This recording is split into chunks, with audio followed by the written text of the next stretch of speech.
My name is Noah. I'm 33 years old, and I'm a lieutenant colonel in the United States Army. I've commanded troops, led missions overseas, and earned medals that some people spend their entire careers chasing. But none of that matters as much as the day I turned 13. That was the day my parents left me. Not in the way parents might walk away during an argument. I mean, they literally left me. They told me we were going on a trip for my birthday. I had a small backpack, a big smile, and no idea what was coming. We stopped at a bus station outside of Tacoma. They told me to wait there for just a second while they parked the car. But the car never came back. It took me 3 hours to admit to myself what had happened. That memory stays with me. Even now, wearing this uniform, respected by my peers, even with all I've accomplished, I still carry that 13-year-old boy inside me. The one who kept checking every car that pulled into the lot, hoping it was them. The one who stopped hoping when the sun started to set and the cold crept in. I tell you this because I want you to understand something. I didn't get here because I was lucky. I didn't get here because I was the smartest or strongest. I got here because I refused to let being unwanted define me. People ask me how I stayed focused, how I stayed driven. The truth is, I wasn't trying to succeed. I was trying to matter. This story isn't about revenge. It's not about anger. It's about what happens when the world leaves you behind and someone else steps in to show you who you really are. It was supposed to be a birthday surprise. My 13th. My parents woke me up early, told me to pack a small bag, and said we were going somewhere special. I didn't ask questions. I was just happy they remembered. They hadn't been around much that year. My dad was always working. My mom always seemed somewhere else, even when she was home. But that morning, she kissed me on the forehead. That alone felt like a gift. We drove for about an hour, heading north out of the city. I remember watching trees blur past the window. My mom was quiet in the front seat, and my dad kept glancing at the mirror like he was checking something. We pulled into this small, nearly empty bus station off the highway. It looked like the kind of place where time just stopped. My dad handed me a $10 bill and said he forgot something in the car. My mom smiled and told me to wait right there, that they'd be back in 5 minutes. She even called me honey. That was the last time I heard her voice. I waited. At first, I didn't even look around. I believed them.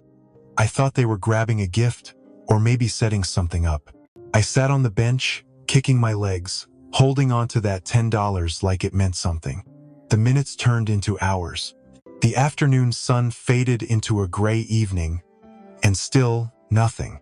The man behind the counter closed the small convenience store and left. The parking lot lights flickered on. That's when I started to get cold. I pulled my hoodie tighter and tried not to cry. But it hit me like a punch to the chest. They weren't coming back. I'd been left. Not lost. Not forgotten. Left. I remember walking in small circles, trying to stay warm, fighting the urge to panic. My stomach hurt. My throat was dry. I kept thinking maybe I did something wrong. Maybe this was a punishment, a lesson. My brain searched for logic, but my heart already knew. I'd been erased. Somewhere around 9, a black truck pulled up. I froze. A tall man stepped out. He was in boots, worn jeans, and a military jacket with the sleeves rolled up. His face was hard, but his eyes weren't. He walked straight toward me and said my name like he already knew who I was. That was the first time I met Uncle Jack. He didn't ask questions. He didn't scold me. He just opened the passenger door and said we were going home. I didn't even know what that meant anymore. But I climbed in. I didn't cry until we were halfway down the highway, and he didn't say a word when I did. That night, I fell asleep in a stranger's house with a blanket I didn't recognize. But for the first time in hours, I didn't feel invisible. I didn't feel like trash someone left behind. I felt like maybe, just maybe, I'd been found. Living with Uncle Jack was nothing like I expected. His house sat at the edge of a dense pine forest, just 10 minutes from the nearest army base. From the outside, it looked more like a survival outpost than a home. The porch was made of worn planks, the chimney puffed smoke that smelled like cedar, and every tool had its place. Inside, it was no different. Sparse, clean, organized like a barracks. But for the first time in my life, I didn't mind the silence. Jack wasn't the kind of man who said much. His words came in short bursts, often wrapped in questions I wasn't ready to answer. He'd served 2 tours overseas, then retired early to take care of his land and, apparently, me. I never asked why he showed up that night or how he even knew I was there, but he did. And he never brought it up again. What he gave me wasn't comfort, it was structured. Each morning started at 5, no exceptions. The first week, I overslept twice. Both times, I woke up to cold water on my face. Jack didn't yell. He just said, if I wanted to stay under his roof, I'd learn how to respect a routine. At 13, that felt harsh, but after a while, it felt like safety. We chopped wood together, not because we had to, but because he said hands should always have purpose. He showed me how to shine boots, clean a weapon, and cook breakfast with military precision. He made me memorize the Army values: loyalty, duty, respect, selfless service, honor, integrity, personal courage. I didn't know it then, but those words were rewiring something inside me, replacing the noise of abandonment with the clarity of purpose. We didn't talk about feelings, but Jack had a way of showing care without ever saying it. When I had nightmares, he didn't sit beside my bed. He left a flashlight on the table and a thermos of warm water near the door. When I failed a test at school, he handed me a workbook and told me to earn my pride back. When I got into a fight, he didn't ask why. He made me run laps until I couldn't feel my legs, then asked if it was worth it. I told him no. He nodded once and never mentioned it again. Sometimes, on Sunday afternoons, we'd sit on the porch with coffee, his black, mine with too much sugar, and he'd tell me stories from his time in the service. Not the heroic kind, the hard kind. Friends he lost, orders he questioned. The feeling of coming home and realizing the world had moved on. I listened because I could see myself in the spaces between his words. By the time I turned 16, I could out-chop him in wood, run 5 miles before breakfast, and recite Army codes better than some of the recruits at the base. I started helping with chores at the base stables, cleaning gear, and earning trust. The soldiers knew I wasn't one of them, not yet, but they treated me like I might be someday. That was the first time I felt I belonged somewhere. Jack never pushed me to enlist. He never said I owed him anything. But every time he looked at me, I knew what he believed. He believed broken things could be reforged, that boys who were thrown away could grow into men who stood for something. He never said those words, but he lived them, and I watched, every day, until they became mine too. I signed the papers on my 18th birthday. No party, no cake, just a firm handshake from the recruiter and a nod from Uncle Jack. It felt like crossing a line I'd been walking toward for years. I wasn't running from anything anymore. I was choosing the path myself, not out of anger, not out of revenge. I wanted to serve. I wanted to prove that someone like me, someone thrown away, could stand for something bigger than himself. Basic training didn't break me the way it broke others. That's not to say it was easy. I sweated, I bled, I pushed through exhaustion like a wall that wouldn't move. But Jack had trained me for this. Every morning, chopping wood, every mile we ran, every chore done without complaint, they were building blocks. The drill sergeants barked orders, and I moved before they finished speaking. I was faster than most, more focused than many, and when others struggled with structure, I leaned into it. Discipline didn't scare me. It grounded me. There were moments I doubted myself, especially at night when everything went quiet. I'd lie in my bunk and wonder if I was just chasing a place to belong. But then I'd remember Jack's face when I told him I enlisted. He didn't smile. He just nodded and said I'd do fine. That was enough. His belief in me had carried me this far. Now I had to carry it on my own. When I finished training, I stood in formation with my uniform pressed, boots shown, and my name stitched across my chest. For the first time, I didn't feel like a leftover. I felt like I mattered, like I'd earned the space I stood in. I wasn't just Jack's nephew or the kid from the bus station anymore. I was a soldier, and I was ready. David was Jack's only son. He grew up in that same house, drank from the same chipped mugs, and worked the same woodpile I did. But where I found discipline and purpose, David saw a threat. He never said it out loud, but I felt it in every glance, every sarcastic comment. To him, I wasn't family. I was a stray taken in, someone eating his food, standing in his father's shadow, wearing pride that should have been his. At first, I thought he'd come around. Maybe we'd bond over boot camp or pull each other through the hard days. But the opposite happened. The more I achieved, the colder he got. When I earned recognition, he rolled his eyes. When I was promoted, he vanished for days.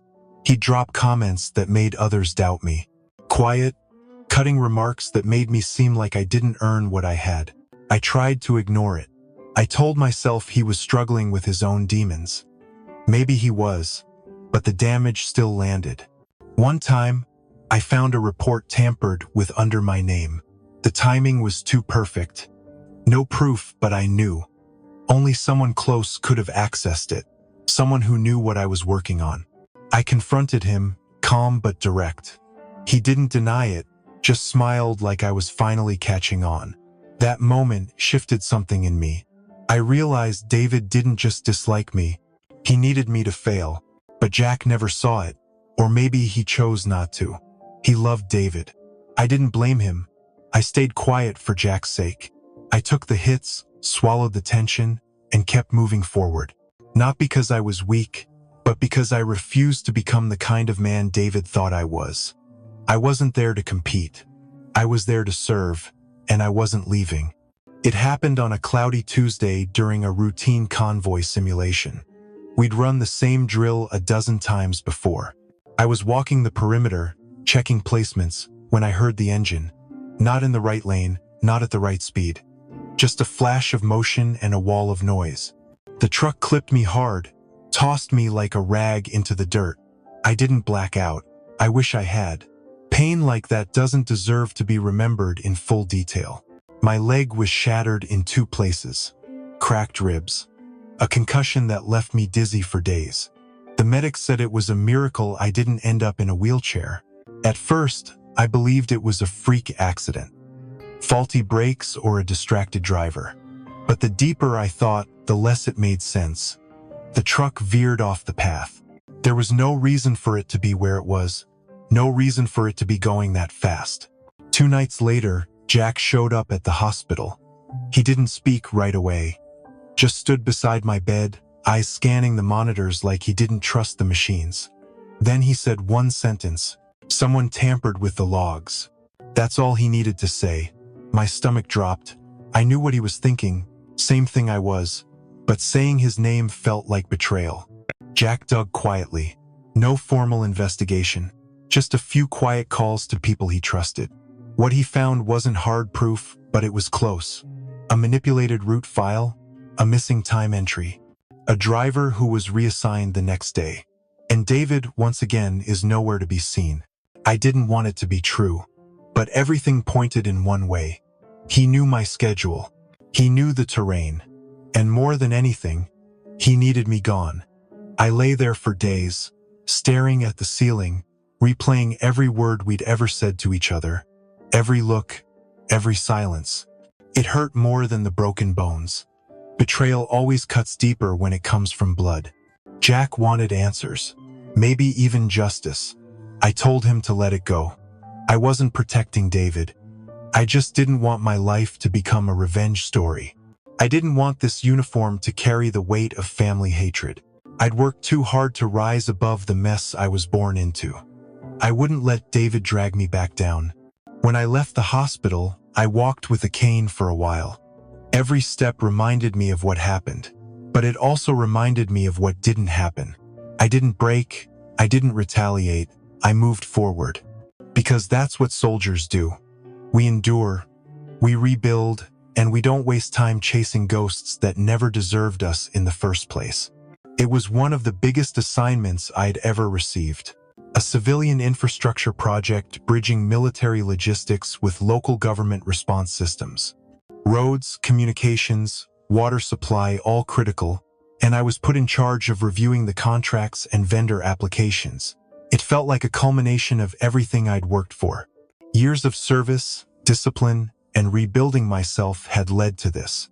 I treated every detail with care, the team depended on it, and the community deserved it. We were halfway through the bidding process when a new name entered the list. A private firm out of Portland with aggressive numbers and an impressive pitch. Their bid was sleek, confident, too polished. I flagged it for deeper review, just to be thorough. That's when I saw the names, the CEO and co-founder, David and Lisa Carter, my parents. My throat tightened, but I didn't react. Not in front of the team. I excused myself, walked out of the room, and stood in the hallway trying to feel my legs. It had been 20 years since that bus station. 20 years since I saw their faces. Now they were back. Not with apologies, not with answers, but with spreadsheets and contracts, hoping to win federal dollars from the very system I'd bled for. I looked over their proposal again, this time not as a soldier, but as a man who used to be their son. The numbers were good, the language is sharp, but I knew that tone. It was the same voice they used when they lied to me. The same confidence that let them walk away like I was disposable. Seeing their names on that paper was like reopening an old wound with a cold, mechanical blade. I didn't know what was worse, that they didn't recognize me, or that maybe, even now, they still wouldn't care. The room was bright, too sterile for something that felt so personal. They walked in like they owned the place. My mother first dressed sharply, smiling for the panel like she had nothing to prove. My father followed, confident, barely glancing around. They didn't see me, not really. Just another officer in uniform to impress. I sat at the end of the table, hands folded, watching them talk like strangers who had never left a boy behind. Their pitch was flawless, almost rehearsed. They spoke in numbers, projections, and polished phrases about community uplift and efficiency. I knew those words meant nothing coming from them. But to the others in the room, it was impressive. My heart didn't race, my hands didn't shake. I just listened. Let them speak. Let them believe this was theirs to win. At one point, my father looked directly at me. His eyes passed over like I was part of the furniture. There was nothing, no pause, no flicker of recognition. And I realized, even if I told them who I was, it wouldn't change anything. They weren't looking for redemption. They were looking for a contract. I could have stood up. I could have made a scene. I threw the past at them like a grenade and watched them try to explain. But I didn't need to. This wasn't about revenge anymore. It wasn't about being seen. I had already become everything they thought I couldn't be.